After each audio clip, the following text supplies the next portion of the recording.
स्वागत है। और हमारे बीच आदरणीय दीदी जी जुड़ेंगी, लेकिन थोड़ा लेट जुड़ेंगे, दीदी ने कहा है। तो दीदी ने कहा हम स्टार्ट करें। अच्छा, कल का याद है दीदी ने जो मुरली रिवाइज करवाई थी?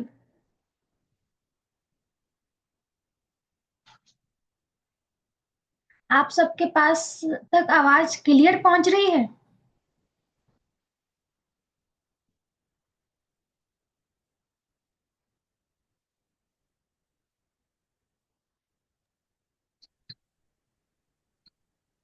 किसी के द्वारा अगर आंसर मिलेगा तो बहुत अच्छी बात है। अच्छा जी, हाँ जी पहुंच रही है। चलिए, बहुत बहुत धन्यवाद। चलिए आगे बढ़ते हैं। और आज का जो टॉपिक है वो है स्वच्छ बुद्धि। दादी जी कहती हैं, एक बार दादी जी ने महसूस किया कि कोई झूठ बोल रहा है। तो दादी जी उसकी रिपोर्ट लेकर बाबा के पास गई। बाबा ने कहा, यह आपका कार्य नहीं है, आपका कार्य है अपने आप पर नजर रखना। हम किसी के अंदर बुराई देखते हैं, अवगुण देखते हैं, उसका काम है वो, आपका काम नहीं है। कलेक्टर का काम होता है कि सफाई ऑफिस में सफाई नहीं हो रही इसका ध्यान रखना? कभी नहीं। किसका काम होता है ये? कर्मचारियों का। कलेक्टर का कभी भी ये काम नहीं होता। तो आप तो परम शिक्षक, परम सतगुरु, परम पिता के बच्चे हैं। तो हमारा काम क्या है? दूसरों की बुराइयां देखना या दूसरों को खुशी देना? दूसरों के अवगुण देखना या दूसरों दूसरों को खुशी को दूसरों के खुशी देना। खुशी बांटना। गुण देंगे तो खुशी मिलेगी। आप हम सोचें कि हम बहुत देते हैं, हम तो लोगों के लिए बहुत अच्छा करते हैं। नहीं, हम उनके लिए 1% भी अच्छा नहीं करते। मतलब उनके लिए अच्छा नहीं करते, हमारे लिए अच्छा हो जाता है। हम सोचते हैं उनके लिए हमने किया, हमने नहीं किया। हमने अपने आप के लिए अच्छा किया। हमने उनके लिए अच्छा किया तो हमारे लिए अच्छा हो गया। हमें अलग से अपने लिए अच्छा करने की जरूरत, आवश्यकता नहीं पड़ेगी। तो बाबा भी कहते ये आपका कार्य नहीं है। दादी से बाबा कह रहे हैं, आपका कार्य है अपने आप पर नजर रखना। अपनी बुद्धि की लाइन सदा शिव बाबा के साथ क्लियर रखो। बाकी किसी चीज के बारे में मत सोचो। बाबा ये बच्चा ऐसे क्यों करता, बाबा ये हमसे ऐसे क्यों बोलते, बाबा ये किसी से भी ऐसे क्यों बोलते? आपका काम नहीं है। ये किसका काम है? जिसके बच्चे हैं। कहते हैं ना, इनके माँ बाप के अंदर जो भी बुराई है इनके माँ बाप देख लेंगे। तो दुनिया के सभी बच्चे किसके हैं? बाबा के। तो मतलब उदाहरण है छोटा सा। बाबा देख लेगा, उनके माँ बाप भी तो बाबा है, हमारे माँ बाप बाबा है तो उनके भी बाबा है। तो बाबा उनको देख लेगा। जब पेरेंट्स कोई प्रॉब्लम नहीं है उनके व्यवहार से, हाँ माता पिता कोई परेशानी नहीं है उनके व्यवहार से, तो भाई बहनों को कैसे हो सकती है? बाबा किस पे छोड़ देता है? ड्रामा पर। बाबा क्या कहते थे, इनके भाग्य में होगा तो मिल जाएगा, ये मेरा भी काम नहीं है। जब भगवान ऐसे कह रहा है तो फिर हम तो उसके बच्चे हैं, तो हमारा कैसे ये काम हो सकता है? तो बाबा कहते कि आपका काम किसी और का बारे में सोचना नहीं है, आपका काम है अपने बारे में सोचने का। दादी जी व्यक्तिगत आवेदन देती हैं। दादी जी कहती हैं, दादी जी दूसरों के कार्य में कभी भी हस्तक्षेप करने के बजाय सबके प्रति शुभ भावना, शुभ कामना रखते हुए साक्षी स्थिति में रहती थी। उन्हें किसी से कोई मतलब नहीं। उन्हें एक बाबा, दूसरा ना कोई। दादी जी बहुत प्यारी थी, सभी जानते ही हैं। बहुत उदार दिल, नम्र चित्त। लेकिन क्या, एक उदाहरण छोटा सा। दादी जी को जब भी कोई योग में सोता या योग में बैठ जाता, मुरली में सोता, बाबा के कमरे में आकर नींद आ रही है, तो दादी को पसंद नहीं आता था। तो दादी क्लास कराती होती ना अक्सर, तो दादी ध्यान देती कौन सी बहन सो रही है। तो दादी जहां से क्लास करा रही होती स्टेज से, वहीं से उस बहन को खड़ा करती और सीधा बाहर भेज देती कि जाओ थोड़ा टहल के आओ, पानी पी कर आओ। दादी जी बहुत स्ट्रिक्ट थी। बाकी सारी चीजों में नहीं, दादी कहती तुम्हारा काम है तुम करो, लेकिन दादी जी ज्ञान और योग में बहुत स्ट्रिक्ट थी, धारणाओं में बहुत पक्की थी। उन्हें 1% भी पसंद नहीं आता कोई उनका बाबा की मर्यादाओं से छेड़छाड़ करे, बाबा की महावाक्यों से छेड़छाड़ करे। बाबा कहता है योग में अलर्ट होकर बैठो, तो योग में अलर्ट होकर बैठो। बाबा ने कहा मुरली में अलर्ट होकर बैठो, तो मुरली में अलर्ट होकर ही बैठो। दादी को 1% भी पसंद नहीं आता था, मतलब स्थिति ऊपर नीचे हो। जब ऐसे हुआ तो मतलब थोड़ा रहती है ना, कि बॉडी कॉन्शियस हो ही जाते हैं, तो बाबा को बोला, हंसी हंसी में बाबा ने बोला दादी से, बच्ची ऐसा मत किया करो, बच्चों को बुरा लग जाता है। दादी बोली क्या कह रहे बाबा, हमें समझ में नहीं आया। दादी ने, बाबा बोलते हैं दादी से, आप साक्षी दृष्टा बन जाओ, जो जैसा है उसको वैसा कार्य करने दो। आपका काम उसको सुधारना नहीं है, आपका काम स्वयं को सुधार कर जग का कल्याण करना है। जग का कल्याण करेंगे, विश्व परिवर्तन करेंगे, तो स्वर्ग धरा पर आएगा। इनको परिवर्तन करने बैठोगी ना, तो कर ही नहीं पाओगी। ये बाबा के महावाक्य थे। हाँ, तो बाबा हमसे सिर्फ इतनी सी उम्मीद कि हम दूसरों को ना देखकर किसको परिवर्तन करें, स्वयं को। स्वयं को। स्वयं को परिवर्तन करेंगे तो विश्व परिवर्तन के कार्य में मदद मिल जाएगी, निमित्त बन जाएंगे। तो दादी जी आगे कहती हैं, दादी कहती है जितना अधिक हम इस बात को समझेंगे कि हमारा कार्य क्या है और क्या नहीं है, उतना अधिक हम दूसरों के कार्य में हस्तक्षेप कम और स्वयं की उन्नति में अधिक ध्यान देंगे। हम ये समझ जाए हमारा क्या काम सही है और क्या गलत है। जब ये समझ जाएंगे तो दूसरों के कार्य में बार बार घुसना, कि दुनिया में उसको क्या कहते हैं? उंगली करना कहते हैं। ये तो कहते बार बार किसी को परेशान नहीं करो, उंगली नहीं करो। तो बाबा भी कह रहे हैं किसी के कार्य में बार बार घुसो, उसको करेक्ट करो, करेक्शन निकालो, उससे बढ़िया है अपनी स्थिति पर ध्यान दो। दादी जी कहती हैं इसका मतलब है कि हम व्यर्थ विकारों को समाप्त कर देते, सॉरी, व्यर्थ विचारों को समाप्त कर देते और शुद्ध भावनाओं और दुआओं का खजाना जमा करना शुरू कर देते।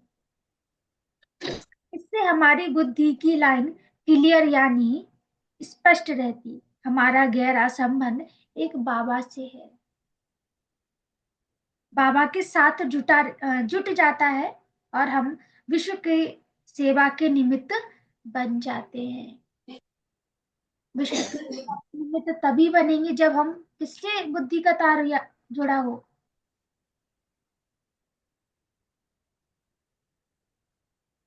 आप सबकी तरफ से आंसर नहीं मिलेगा तो क्या समझे, आप सब सुन रहे हैं या हम सुनाए जा रहे हैं? सुन रहे हैं, सुन रहे आपका हैं। बाबा। बाबा से बुद्धि का तार जुड़ा। जी जी, बोलिए बोलिए। ये कहानियां बहुत छोटी छोटी हैं, लेकिन बहुत प्रेरणादायक और हमारे जीवन को बदलने वाली हैं। ये कहानियां, आप पता आपको कहाँ की चल रही हैं? दादी कब की ये कहानियां सुना रही हैं, अभी की नहीं सुना रही।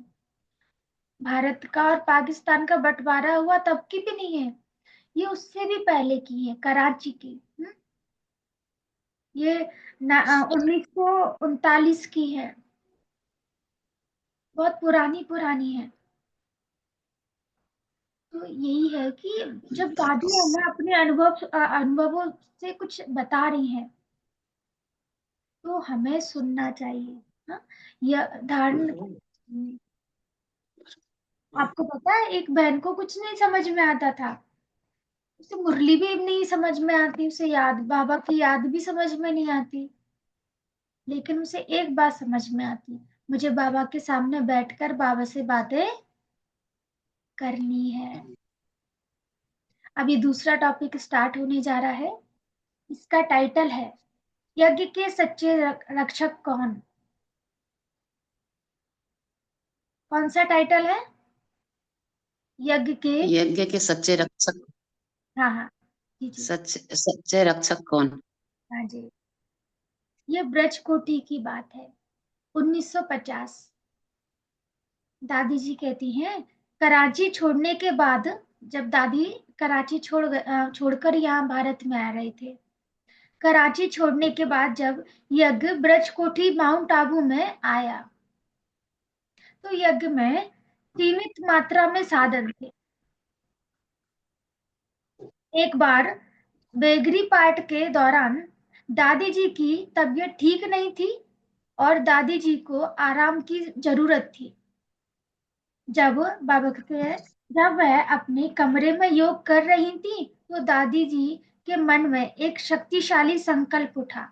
यह विचार इस चुनौती भरे समय में यज्ञ की मदद करने के संबंध में था। आपको पता, जब ब्रजकोठी में दादियां आई, दीदियां आई, बाबा आए, तो ब्रजकोठी एक ऐसी कोठी थी, राजा महाराजाओं की थी। उसमें अंग्रेज भी रह कर गए, वहां के मशहूर साहूकार की थी, राजा की। तो उसमें ना भूत रहते थे, अत के भूत। एक दो नहीं थे, अत के भूत थे। तो दादियां कितनी छोटी छोटी थी, बहुत छोटी छोटी। अभी द लाइट मूवी में देखा ना सभी ने। तो दादियां उन भूतों से बात कर लेती थी। जैसी दादी के सामने भूत आकर खड़ा हो जाता, दादी कहती, अब तुम्हारी इस घर में कोई जरूरत नहीं है। नहीं। दादी किससे कह रही है ये बात? भूत। भूतों से। और हमारे सामने भूत आ जाए, हम तो चक्कर खाकर ही बेहोश हो जाए। जाएंगे। और दादी जी किससे कह रही? दादी जी कहती हैं, अब तुम्हारी इस घर में जरूरत नहीं है। नहीं। अलग अलग दादियों के अनुभव सुने। एक दादी के सामने नहीं, सभी दादियों के सामने ये पेपर आए, लेकिन दादी जी एक भी पेपर में घबराई नहीं। दादी जी से जब ऐसी बातचीत होती तो दादियां एक दूसरे से कहती, मैंने तो भूत से ऐसे कह दिया, हमने भी भूत को ऐसे कह दिया। ये नहीं कहती मैं भूत से डर गई। वो क्या कह रही है, हमने भूत को ऐसे बोला। हमारी बड़ी दादी तो भूत को बोलती हैं, अब इसमें विश्व महाराजन मम्मा और बाबा आ गए हैं। विश्व महाराजन और विश्व महारानी आ चुकी हैं। अब तुम अपना ये पार्ट दूसरी जगह जाकर बजाओ। अब तुम इस कोठी की रानी नहीं रही हो, अब इस कोठी का मालिक कोई और है। बताइए, भूतों से ऐसे कोई बात कर सकता है? बात तब करना संभव हो सकती है जब वो किसी के शरीर में होता है। बिना शरीर, सूक्ष्म शरीर से वो डराने आ रहे हैं, तो क्या बात करना संभव हो गया? लेकिन हमारी दादियां दीदियां निडरता से खड़ी रहती, डटकर खड़ी रहती और भूतों को भी भगा देती। एक दिन ऐसा आया कि उस कोठी में एक भूत भी नहीं रहा। बताइए, किसने उनको मुक्त कर दिया? नहीं। योग ने, ज्ञान योग ने। उनकी हिम्मत ने। नहीं तो भूत एक बार किसी को पकड़ ले, किसी घर में बैठ जाए, किसी की मजाल है कि उस घर से निकाल सके कोई। चाहे वो कितना भी बड़ा तांत्रिक बना रहे, हाँ, कितना भी बड़ा कोई भी बना रहे, कोई भी उन भूतों को निकाल नहीं पाता। ऐसे ही, लेकिन जहाँ मनोबल शक्तिशाली है, जहाँ ज्ञान योग की परपक्वता है, वहां कितनी भी बड़ी परिस्थिति क्यों ना हो, उसे हार खाना ही पड़ता है। ब्रजकोटी की कितनी जितनी कहानी सुना ना उतना कम। दादियां बैठी होती, बगल में आके भूत भूत बैठ जाते। दादियां कुछ भी कर रही होती, बगल में आके भूत खड़े हो जाते दादियों को डराने के लिए। दादियां कहती हम नहीं डरेंगे, तुम्हें डराना है, तुम्हें रहना तो तुम शांति से रहो, परेशान मत करो, हम इस घर से जाने वाले नहीं है। तो नहीं। दादी आगे भी आज कहती हैं, इसके तुरंत बाद बाबा को पता चला कि दादी जी की ग्रैंडफादर दादी जी को देखने ब्रजकोटी आने वाले हैं। बाबा सैर करने के लिए जाने वाले थे, लेकिन बाबा मुड़ करके दादी के कमरे में गए और दादी जी को बताया कि आपके दादा आ रहे हैं। बाबा ने दादी जी को कहा उनका स्वागत करना और ठहरने के लिए भी कहना। जब दादी जी आए तो दादाजी आए तो दादी जी ने उनका स्वागत किया और बड़े प्यार से ज्ञान सुनाया। वह ज्ञान को, नए विचारों को अच्छी रीति सुन रहे थे। जब वो बाबा पैदल करके वापस लौटे तो दादी जी और उनके मेहमानों से मिले। जब दादी जी के दादा बाबा से मिले तो दिव्य प्रकाश से भरे बाबा के व्यक्तित्व को देख बहुत प्रभावित हुए। जब दादी जी के दादा वापस जाने लगे तो उन्होंने 13 रुपए बाबा को दिए। कितने रुपए दिए? 13, जो उनकी जेब में थे। उस टाइम के 13 रुपए हजारों के बराबर होते थे ना, 1,000 ऐसे समथिंग। तो बाबा कहते हैं बाबा ने यह ऑफर स्वीकार किया। बाबा में दिन में दिन में दादा ने आबू रोड से फोन करके कहा कि वह बाबा के यज्ञ के लिए कुछ भेजेंगे। बाबा और दादी बहुत खुश थे कि यह आत्मा बाबा के ज्ञान से प्रेरित हुई और उनकी दयालुता से प्रभावित हुई। लेकिन बाबा क्या कहते हैं? बाबा ने आज ही आपको कहा, आज बाबा ने मुरली में इसके ऊपर क्या शब्द कहे बताइए। दान को लेकर आज बाबा ने क्या कहा? क्या को लेकर? क्या चीज को आज दान को लेकर बाबा ने क्या रिपीट किया था? लेकर? किसी पाप आत्मा से लेन देन नहीं करना, ज्ञानियों से ही करनी है। ज्ञानी, ज्ञानियों से ही करना ये तो कहा बाबा ने, कहा बाबा के यज्ञ में कितना भी बड़ा कोई कार्य क्यों ना हो, लेकिन बाहर वालों से दान नहीं लेते। है, दान नहीं लेना। बाबा के बच्चों को ही बोला जाता है कि जिनका घर होता है वही तो व्यवस्था करते हैं, मेहमानों से व्यवस्था नहीं कराई जाती है। नहीं। तो बाबा भी कह रहे हैं, बाबा अगर दादी जी के दादा, जो दादाजी थे, अगर बाबा को ज्ञान सुनने से पहले वो पैसे देते तो बाबा उन पैसों को लेते ही नहीं। लेकिन बाबा ने, पहले उन्होंने बाबा को पहचाना, भगवान को पहचाना, भगवान के बच्चे बने, उसके बाद उन्होंने दान दिया। तो बाबा ने भी खुशी से उसको स्वीकार किया। स्वीकार किया। अगर बाबा और दादा वो पहले दे देते तो बाबा उसको लेते ही, उस दान को लेते ही नहीं। दादी जी का व्यक्तिगत आवेदन है आज का। दादी जी हमेशा बाबा के यज्ञ की भलाई के लिए दिल से जिम्मेदार रहती थी। उनका लक्ष्य हमेशा जो सहयोग वो कर सकती थी वह करने का, और दूसरों को भी ऐसा करने के लिए प्रेरित करती थी।